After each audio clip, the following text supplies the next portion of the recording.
During the Christmas of 1968, the crew of Apollo 8 became the first men to orbit the moon in a mission that paved the way for the Apollo 11 moon landings the following year.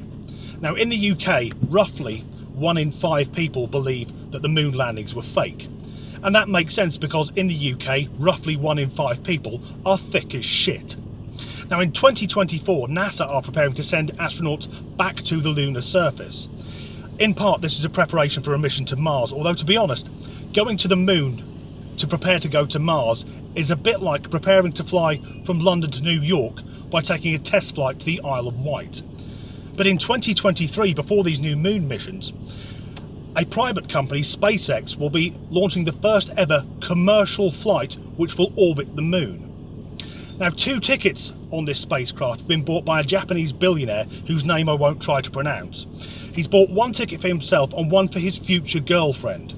Now, how's he going to find his future girlfriend? Well, he's organising a competition. And unsurprisingly, this has come with a bit of a backlash, particularly from feminists, although I have to say I'm with them on this. Because the crew of Apollo 8, in fact, no, all of NASA's astronauts from the Mercury days through Gemini right up to Apollo 14 were all US Navy test pilots, these throttle jockeys with nerves of steel. And now it looks like the first woman to orbit the moon will have won a dating competition.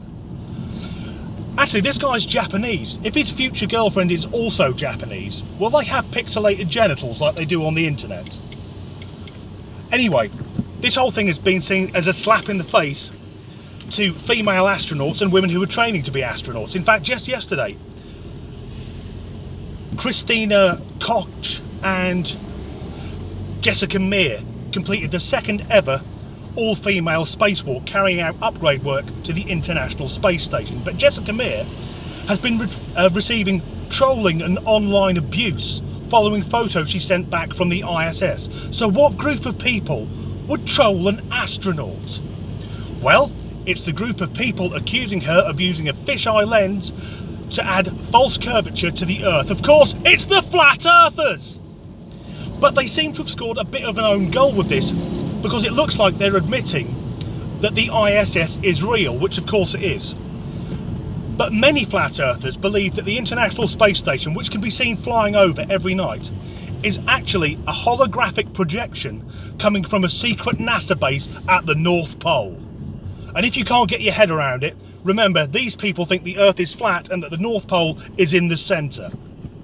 Other popular Flat Earth ideas include the theory that satellites are held in the sky by large balloons, that there is no such thing as gravity, that the moon and the sun are the same size, and that Australia doesn't exist. But these bastards have now only got 3 years left. Because in 3 years, when SpaceX launch its spaceship with civilians on board, not the evil NASA, they will show that the Earth is a giant spinning ball. And when they get to the moon, I'm fairly certain one of the first things they'll do is fly over the Sea of Tranquility where Apollo 11 landed. And this won't be in the grainy footage of the 60s and 70s. It will be in glorious 4K. So then finally, the Flat Earthers, the space deniers, the moon landing conspiracy theorists can all finally fuck off! So, I've now got 3 years to turn myself into an attractive young Asian woman, because if there's a seat going on that spaceship, I'll be that billionaire's fucking girlfriend.